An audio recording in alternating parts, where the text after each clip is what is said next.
আসসালামু আলাইকুম, কেমন আছেন সবাই? আশা করি সবাই ভালো আছেন। আমিও আল্লাহর রহমতে ভালো আছি।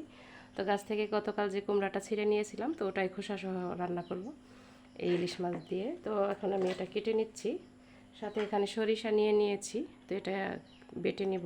আর সাথে এখানে গাছ থেকে কাঁচামরিচ ছিঁড়ে এনেছি, তো এগুলো কেটে দিব। আর এই যে মাছগুলো, এইগুলো দিয়ে ছোট ছোট ইলিশ মাছ, এগুলো দিয়ে রান্না করব।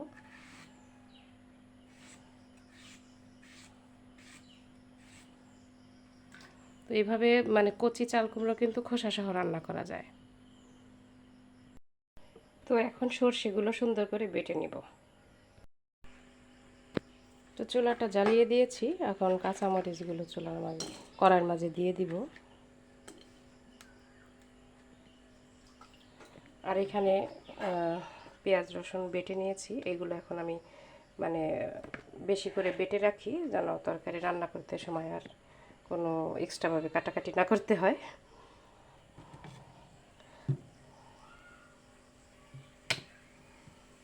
তো দিয়ে দিলাম তেল।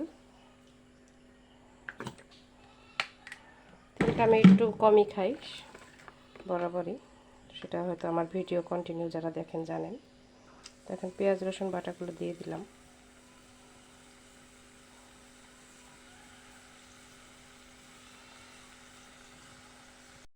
তো এখন ঘরে তৈরি মশলা দিয়ে রান্না করা হয়। এই যে শুকনা মরিচটা, এটাও নিজেই মানে শুকায় গুঁড়া করে নিচ্ছি।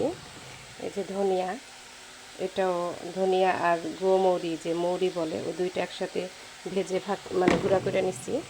আর এই যে জিরা, এটাও গুঁড়া করে নিচ্ছি। এলাচ, দারচিনি, হালকা কিছু তেজপাতা, এটাও গুঁড়া করে নিচ্ছি। তো এই গুঁড়া করার যে একটা ছোট্ট একটা মেশিন, এটা আমি কিনে নিয়েছি। তো আসলে এটা অনেক ভালো, কারণ মেশিনটা আপনাদের একবার দেখিয়ে দিই। তো এই যে ছোট এই যে গ্রাইন্ডার মেশিনটা কিনে নিয়েছিলাম, তো এটার মাঝে আর কি সব গুঁড়া করা যায়। তো ছোট হিসাবে কিন্তু ভালোই আছে, অনেক সুবিধা, মানে একটু সময়ের মাঝে সব কিছুই হয়ে যায়।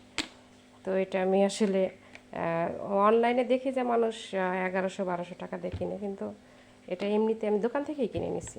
এটা 1000 টাকা নিছে। তো কিন্তু অনেক সুন্দর আছে। আমি কারোর মানে দোকানদারের স্বার্থে যে এটা প্রচার করতেছি তা না, এটা আমি নিজেই দেখালাম। আসলে অনেক সুবিধা হয় বাসা বাড়িতে আপনাদের এটা কাজে দিলে। তো পেঁয়াজ রসুনগুলো ভালোই ভাজা হয়ে গেছে, এখন গুঁড়া মশলাগুলো দিয়ে দিলাম।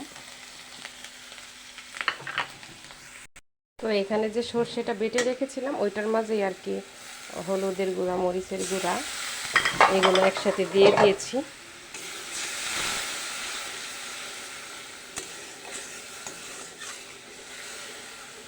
তো এখন একটু সুন্দর করে কষিয়ে নেব। মশলাগুলো কষানো হয়ে গেছে, তো এই পর্যায়ে আমি সব একসাথে দিয়ে দিব।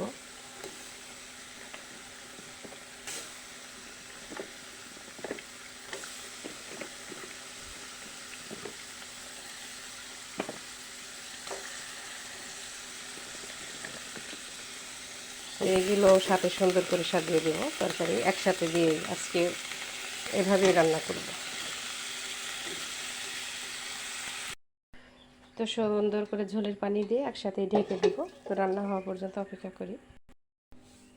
তো প্রত্যেক দিনই ঘর ঝাড়ু দেওয়ার সময় এই যে এই ঝাড়ুটা, মানে ফুল ঝাড়ুটা দিয়ে প্রত্যেকটা ফার্নিচারের উপরে মানে এভাবে ঝাড়ু দিয়ে নিই আর কি। তাতে করে ময়লাটা আর কি ক্লিন থাকে, মানে ময়লা থাকে না। তো এখানটাতে অনেক ময়লা পড়ে, এগুলো সবই আমি এইভাবে ঝেড়ে নিই।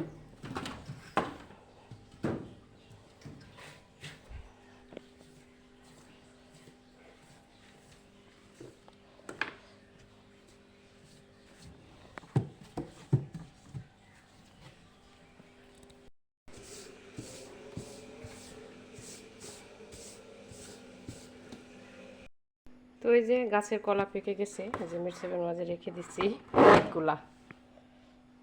এই যে এখানে নিচেও আছে। এই যে, তো একটু অন্ধকার, দেখা যাইতেছে না ভালো করে।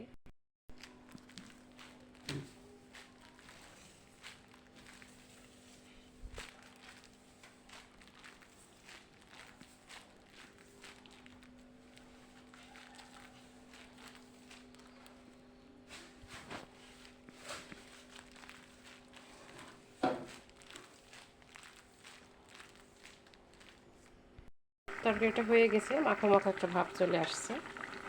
তো একটু ঝোল থেকে দেখেছি, মাশাআল্লাহ অনেক ভালো হয়েছে। তো এইভাবে রান্না করে খেয়ে দেখতে পারেন, আশা করি ভালো লাগবে। তো সবাই সবার শরীরের প্রতি যত্ন নেবেন, ভালো থাকবেন, সুস্থ থাকবেন, এই প্রত্যাশায় বিদায় নিচ্ছি। আল্লাহ হাফেজ, আসসালামু আলাইকুম।